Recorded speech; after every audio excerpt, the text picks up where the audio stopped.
ਵਾਹਿਗੁਰੂ ਜੀ ਕਾ ਖਾਲਸਾ ਵਾਹਿਗੁਰੂ ਜੀ ਕੀ ਫਤਿਹ. When we come into the Darbar Sahib of Sri Guru Granth Sahib Ji,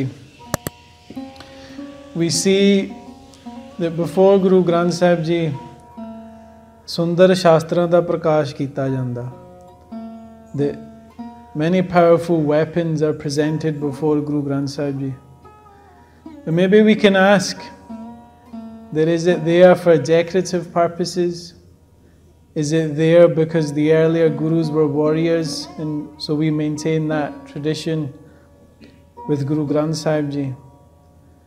Or perhaps it is that as the Sikhs, when we come to our Guru, that our Guru is trying to give us a message. And that message we find consistently from Guru Nanak Dev Ji, through to Guru Gobind Singh Ji, through to the history of the Khalsa Panth.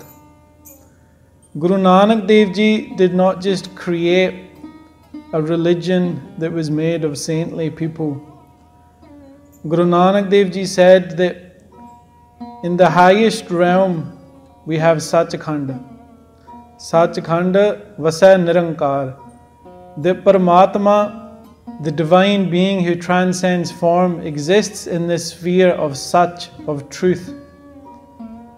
And alongside Paramatma, Karm Khand ki Bani Jor. Tithai hor na koi hor, tithai Jodh Mahabal Sur. Tin mein Ram rahya parpur. They're the mighty warriors, those who have fought in battles, those who have engaged in the battle of the mind, those who have stood up for righteousness and fought the good fight. Those who have done so while meditating on the name of Paramatma, while immersing themselves in the Gurbani of the Gurus. Those people are Parvan. Echoing this, Guru Gobind Singh Ji says in Dasam Bani, Dhan jiyo teh ko jag mein, mukh te har, chit mein jud bichara.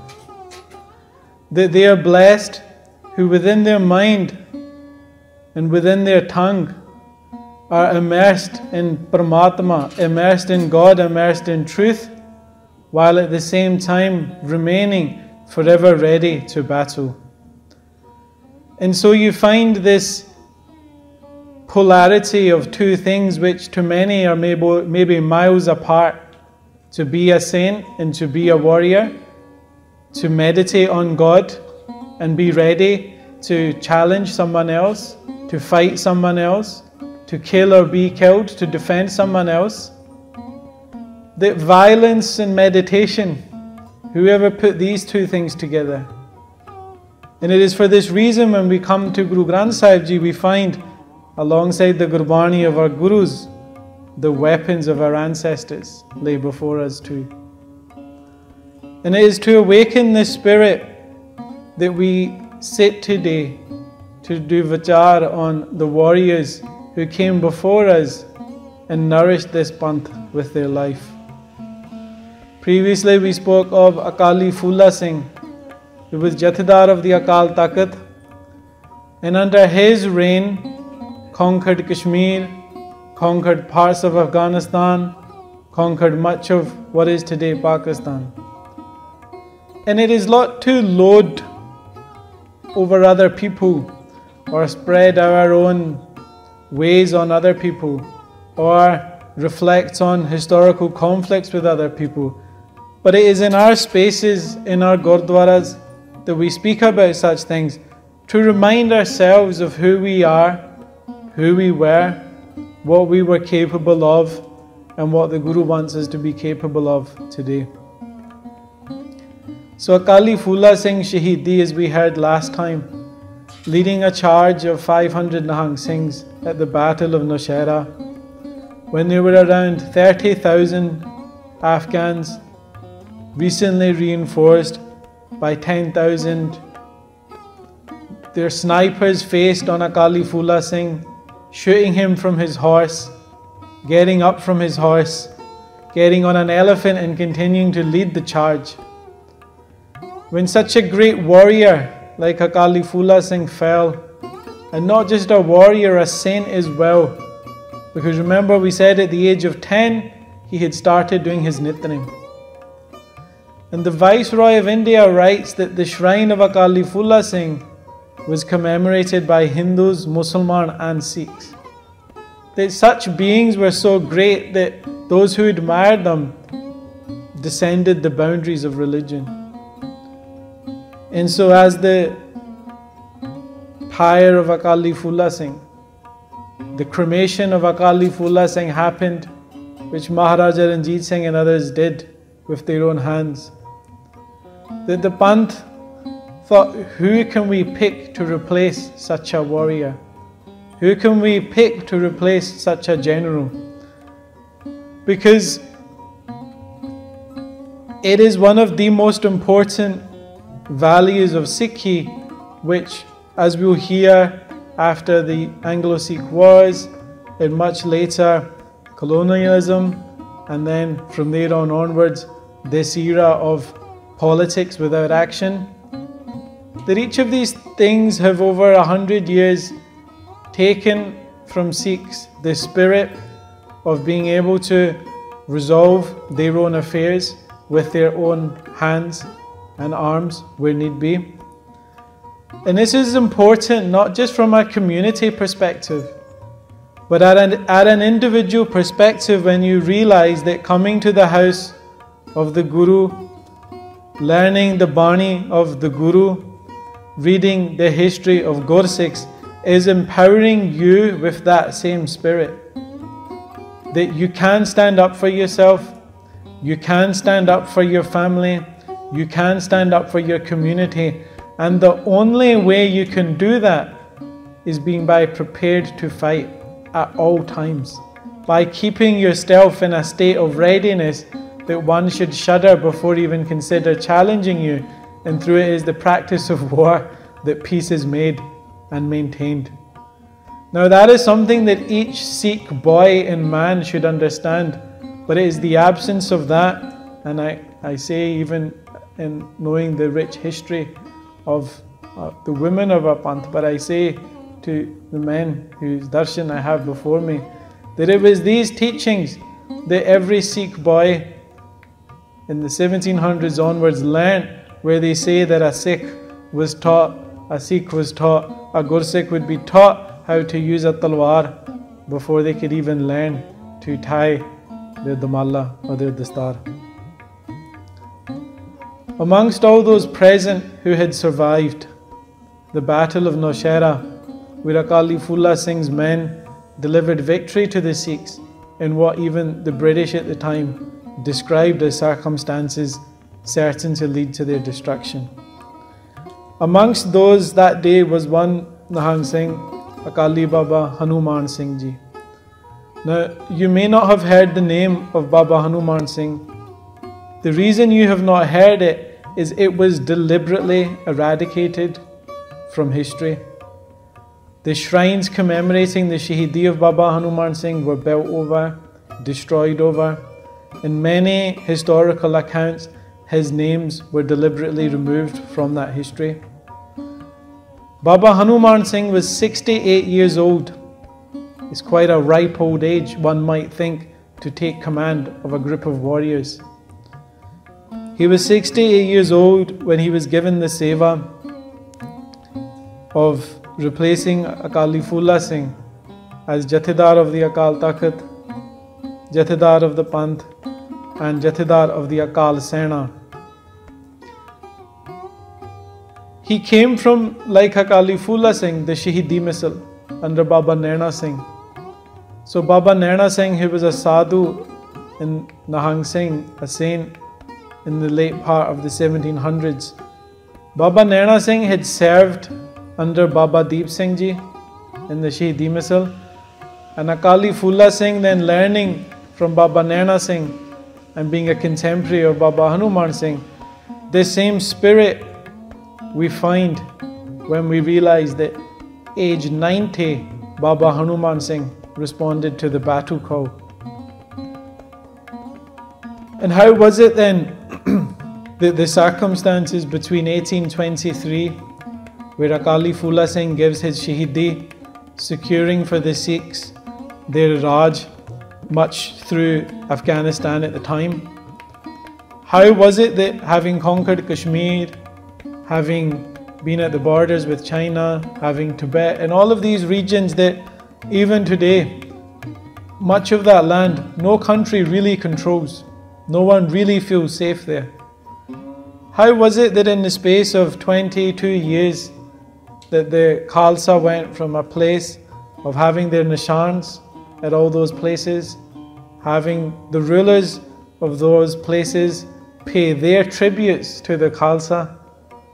How did we go from there to a place where the Jathedar of the Akal Takht, aged 90, has to lead the Panth to defend itself in Punjab?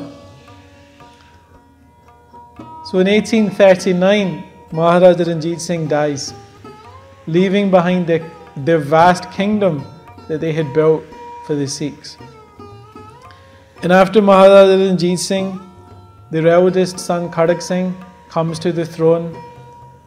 In a short period of time, he is killed.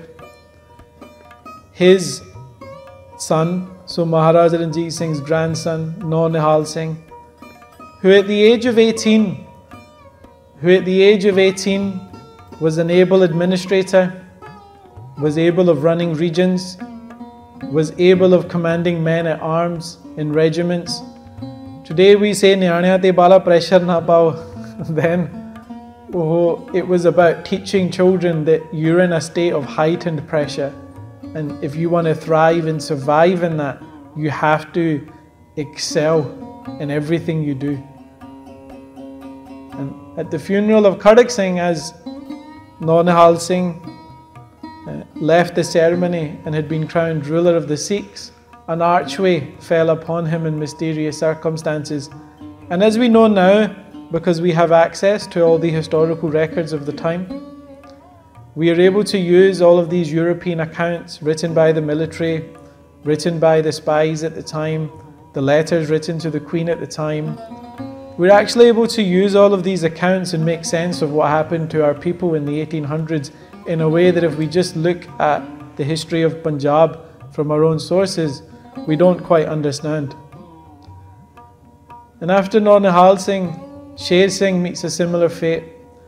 And such a thing happens where there's a deliberate targeting of the male heirs of Maharaja Ranjit Singh, so there is no legitimate ruler of the Sikhs until all that is left is the young child of Dalip Singh.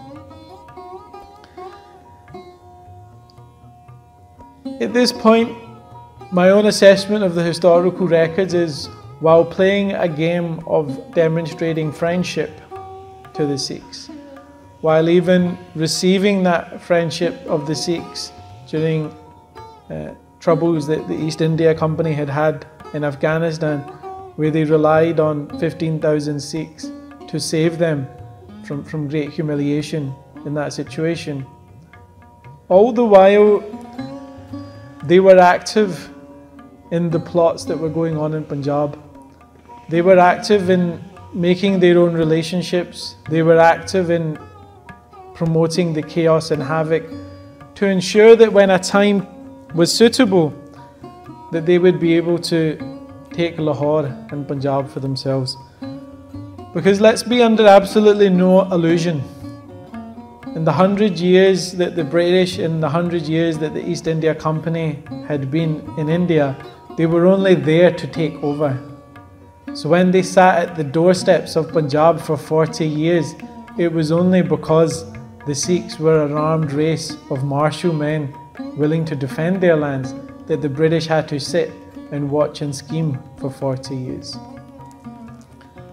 At the time when we have this chaos then,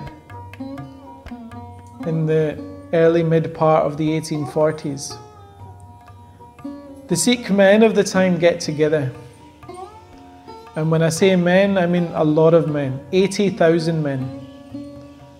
So the army of the Sikhs, which at Maharaja Ranjit Singh's time was perhaps somewhere from between 30,000, 35,000, maybe up to 40 at times, But essentially it was no more than that. By the time of the mid-1840s, the Sikh army had grown to 80,000 men. And those men had declared that we as the army represent the nation. We are the men who are willing to risk our lives defending this Raj, defending our people, that it should not be left to the scheming politicians, the scheming ministers, the foreign companies and weak leaders. It should not be left to them to determine our fate. We as an army must exert our own autonomy and sovereignty for our people. Now in armies where you have 80,000 men, yes, you will have periods of people clashing with each other. You will have people of period conflicting with each other. These things happen even today. But what you did have then, which was of value, was that when those people perceived there to be an existential threat, when they perceived we hun sanu baro khatra, they all got together. And when the East India Company began making movements across the Satluj side of Punjab, because the East India Company had already established its terrain in parts of West Punjab, and East Punjab had been ruled by the Lahore Darbar. As the East India Company started to make reinforcements across the side of the Satluj, it was apparent to the Sikhs that war was imminent. And also it was a challenge. It was a challenge to those Sikhs who thought that just because we are going through a period of weak leadership, what makes these foreigners think that for 40 years we have not allowed them to cross our lands without fearing the wrath of our swords? What makes them think that we have become so weak that they can amass their arms and their armies and their soldiers around our land without thinking that they are provoking the lion in the lion's own den? So it was decided by the Sikhs that they should march out to Mudki, that they should cross the Satluj, and they should meet the army of the East India Company, which by that time had already started. It was the Anglo-Indian Army. If the East India Company were able to take over India, it is because the Indians themselves sold out to the foreigners.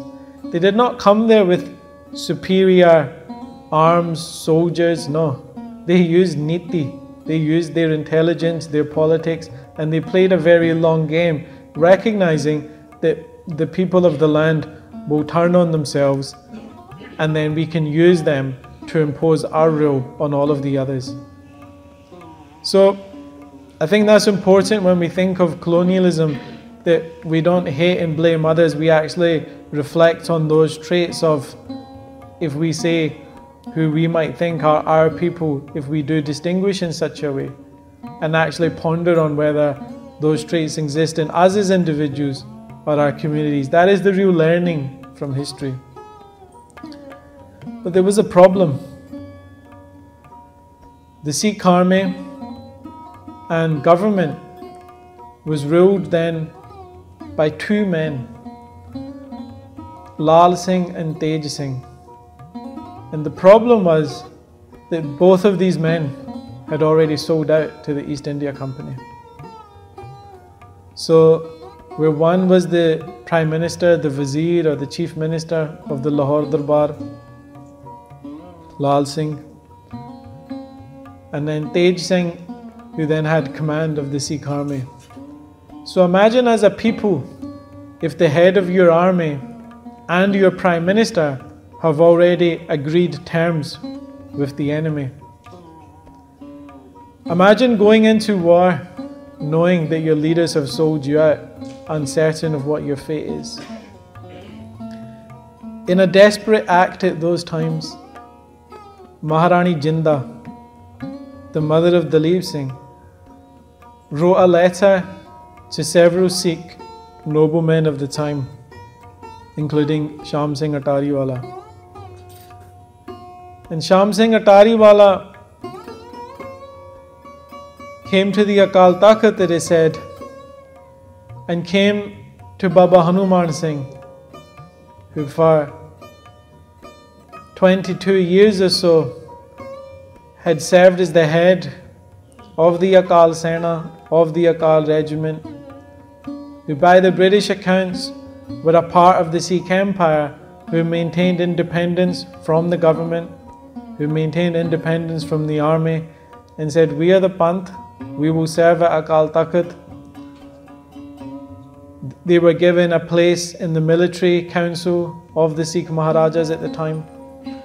And by the British accounts, these people were described as spiritual warriors who are seen by the people as demigods. Because remember, even when Akali Phoola Singh went on his rampage of burning down every encampment of the East India Company, and the East India Company ordered those soldiers who were under their rule to arrest Akali Phoola Singh.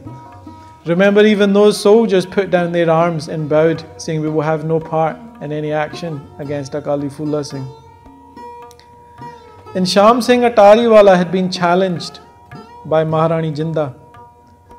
Sham Singh Attariwala had been one of the greatest Sikh noblemen who really emerged as a powerful figure in the 1820s, playing a decisive role in a number of Sikh military campaigns.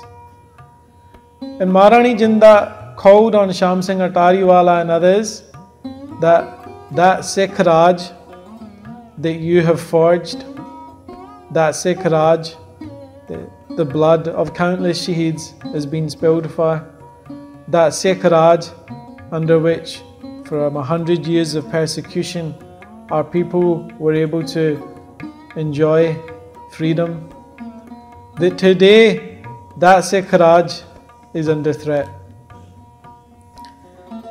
Ek ਸੂਰਮੇ ਨੂੰ ਵੰਗਾ ਰਿਹਾ for a woman in a desperate plea, in a desperate state, to plead to a warrior. Vanga ਰਿਹਾ, what can you do? For a warrior and for any individual, if there is nothing else you have your life. And for these individuals in those times, the time came where they had to recognize this is the time to give our life. It would have been very easy for people like Sham Singh Attariwala, for people like Baba Hanuman Singh, it would have been very easy for them to have agreed terms. Look at what those who agreed terms had. The Dogras were given Kashmir. Their ancestors ruled it for more than 100 years and even now are the political elite of that country. It's the same in Punjab. Look at the main political parties in Punjab.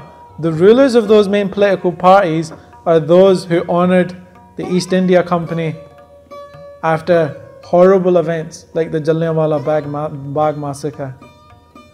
Those people who sided with the colonialists, they were rewarded, and their generations, even 6 or 7 generations now, are enjoying that patronage. But for others like Sham Singh Attariwala, who had everything, who could have had everything, it meant more to give his life for the Panth. Sham Singh Attariwala's daughter had been married to Nonahal Singh, so at one point had been the Maharani of Punjab. And he had seen this dynamic where the Dogras sought to contain their own influence, sending the Sikh soldiers for Punjab out to those territories that were more problematic and bringing soldiers from other parts of the Sikh Empire into Punjab who would be loyal to them. He saw all of this happening and he came to the Akal Takht and said to Baba Hanuman Singh that I have received this correspondence. I have left my homeland of Attari and I have said to my Sardarni, I have said to my wife that Sham Singh's body will not come back here in defeat. That either Sham Singh will be victorious on the battlefield and come back victorious, or Sham Singh's body will not come back. And when he came to Baba Hanuman Singh at the Akal Takht, Baba Hanuman Singh said, Gurmukha, Sikho, for what purpose did Guru Gobind Singh Ji create the Akalis? For what purpose did Guru Gobind Singh Ji create the Nihangs Singhs? For what purpose does this Akal Sena stand for, if not to defend the Sikh nation? And everyone apart from those Nihang Singhs who were old, too old to travel, every single one of them marched with Baba Hanuman Singh to meet with the Sikh army at Mudki, where the first battle of the Anglo-Sikh War, first Anglo-Sikh War, took place in December 1845.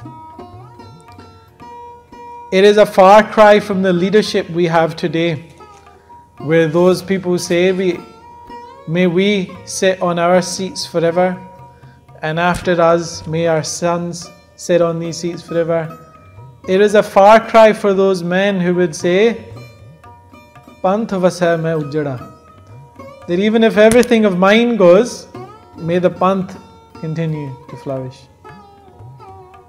And the accounts of the East India Company, of the soldiers, of the spies, of the governors, of the captains, of the priests, all of these things now exist on record and will inform the research that Sikhs, especially in this country, do about their own history for the next 50, if not 100 years. That's how much literature there is now that's accessible.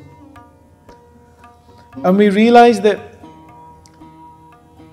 when 80,000 men committed to war present themselves and are met then with the likes of Sham Singh Attariwala, met with the likes of Akali Phoola Singh, the British write that when the Nihang Singhs arrived, they maddened the rest of these men for war.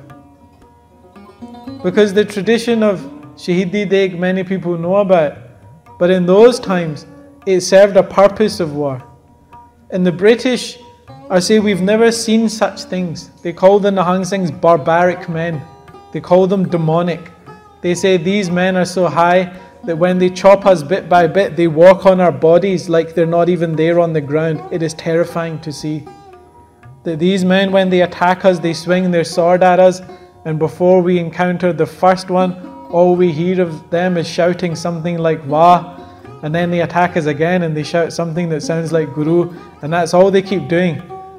And they say that the long swords, the talwar used by the Sikhs, the British are saying that it made our weapons look poor.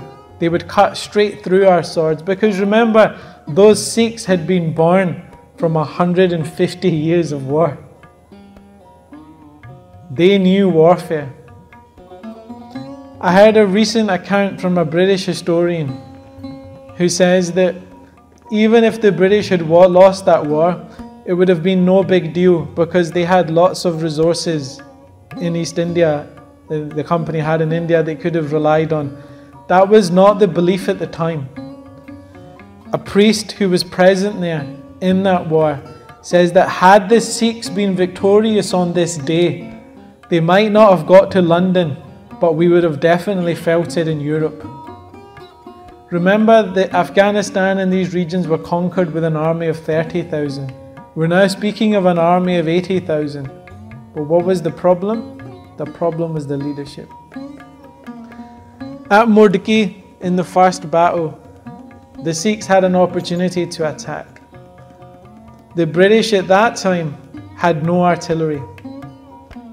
For 2 days, Lal Singh and Tej Singh played delayed tactics, and they did not allow the Sikh army to attack until the British artillery had arrived. And if we read the history of those 4 battles, at Mudki, at Firozpur, Attariwala, and at Sobran. Those 4 battles in the Anglo-Sikh wars, in each of those battles the Sikh army was betrayed by its leaders in the most horrific ways.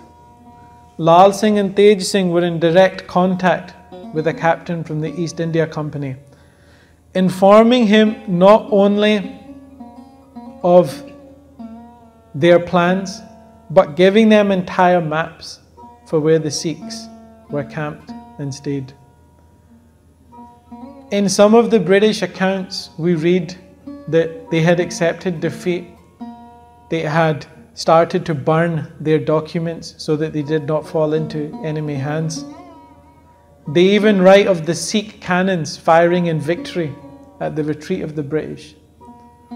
But what did the Dogras do at that time? They simply walked away from the battlefield. And this was repeated in each of the battles until Sobran, which for some people was the 4th and final battle of the Anglo-Sikh War. For the Nihangs Singhs, we had a 5th that we will come on to. In the Battle of Sobran, at that point, from those 4 battles, the Sikh soldiers had realized we've been betrayed by our own leaders. Now at that point, there's only 2 choices a soldier has: to walk off the battlefield or surrender, or to fight. So you've got 2 options: do I fight or do I not fight? The Dogras left the Battle of Sobran via a bridge. And as they left that bridge, they destroyed that bridge. British accounts say between 5,000 to 8,000 Sikh warriors died trying to cross that water once the bridge had been destroyed.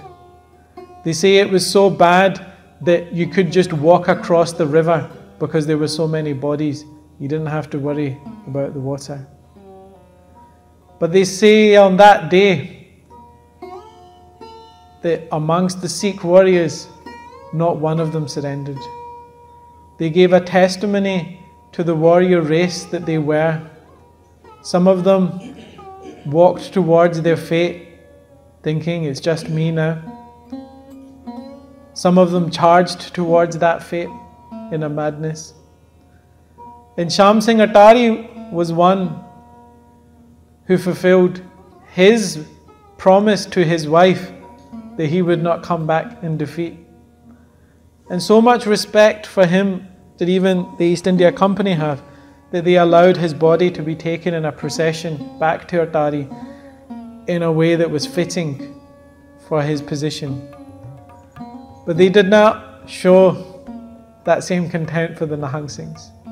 Because remember, in 1808, when the British first came into West Punjab, Akali Phoola Singh burnt down each of their encampments.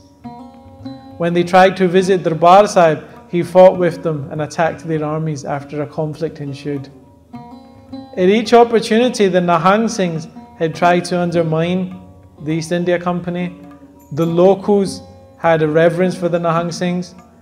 The British intelligence and military reports from the early 1800s onwards describe the entire governance framework of the Sikhs, which say that firstly, if someone wants to take Amrit and wants to be a warrior, they go to the Nihangs Singhs to be initiated. That when a great problem faces the Sikh community, they hold this ceremony called the Gurmata, where they come together, they pray to Guru Granth Sahib Ji, and the Nihangs Singhs tell each Sikh there that we have come together in the interest of our nation, that we will put aside all personal differences that we have. Such was the position of those at the Akal Takht. Such was the Shraddha that Sikhs had for those who served the Panth with their life, that the British realized that for as long as these people are around, as long as these people are able to inspire the Sikhs to rise against us, that we will not be able to breathe easy in Punjab. And so the Nihangs Singhs, as Baba Hanuman Singh Ji left them from there, because he had made the decision that the Sikh army is being wiped out here. That we must continue this battle, and we will continue it from the mountains where we have done so before in our history.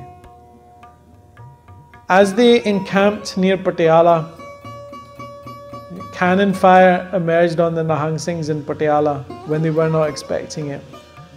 In some accounts of history, it is said that Maharaja Karam Singh of Patiala ordered the cannon fire on the Nihangs Singhs.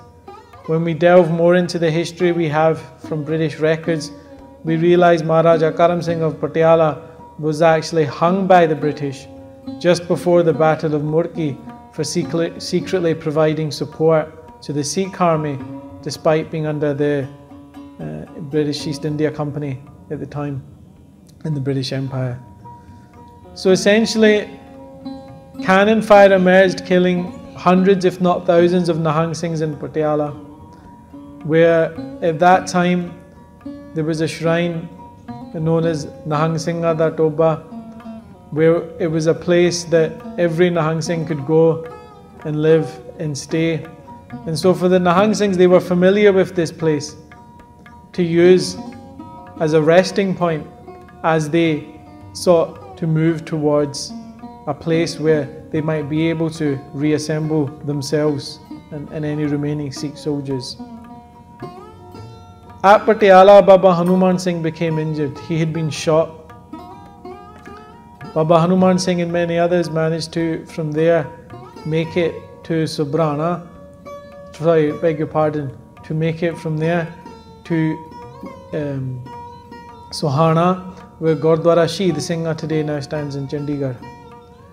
All the politicians around Punjab, the India cricket team after they won the World Cup and before they went the World Cup, all the big celebrities go to that Gurdwara. They know the history of that Gurdwara, and there's a power to that Gurdwara where their ardas gets puri. At the age of 90, having led the Sikh Army in battle, and there's a sketch in the Illustrated London Times of 1846 that depicts the Akali chief that we think is Baba Hanuman Singh, aged 90. It is said that in Sohana, Baba Hanuman Singh eventually leaves this body that he's been given once he is struck by a cannonball. And it is said that once he is struck and come under that fire from the cannonball, that he sits down and reads Japji Sahib and then leaves his sareer. So this is the same spirit we see in the Sikhs from Guru Tegh Bahadur Ji's time. We were being cut bit by bit. We would still hear Gurbani resonating from them. Bhai Sati Das, Bhai Mati Das, Bhai Dayala. This is the same Sikhi of Bhai Mani Singh Ji, who was cut bit by bit while Bani could be heard from their body. This is the same Sikhi of those who throughout our times have shown that if you dedicate yourself to being a warrior and a saint at the same time, these two powers combined put to the righteous cause of your community, of good in this world, of faith, of dharam, will create inspiration in people that will last hundreds of years. Enable them to follow that same path. And so when we come to the Gurdwara and we see these Shastra that are Prakash here, it reminds us of that spirit. So Sangat Ji, after Baba Hanuman Singh Ji is made Shaheed, there is an open shoot to kill on any remaining Nihang Singhs in Punjab from that time.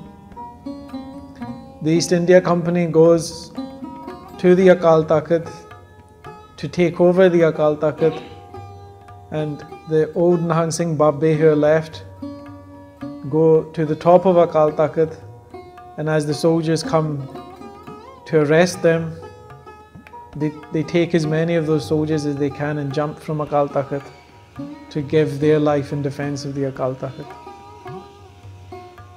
And we find then, other than little skirmishes like in 1848, when Baba Ganda Singh, Nihangs Singh, leads a few Nihangs Singhs, kills a British soldier, takes a Bunga Nirambasa, saying we're going to retake this again, but he's only got 8 men. But he didn't lose that spirit. He was arrested, he was hung.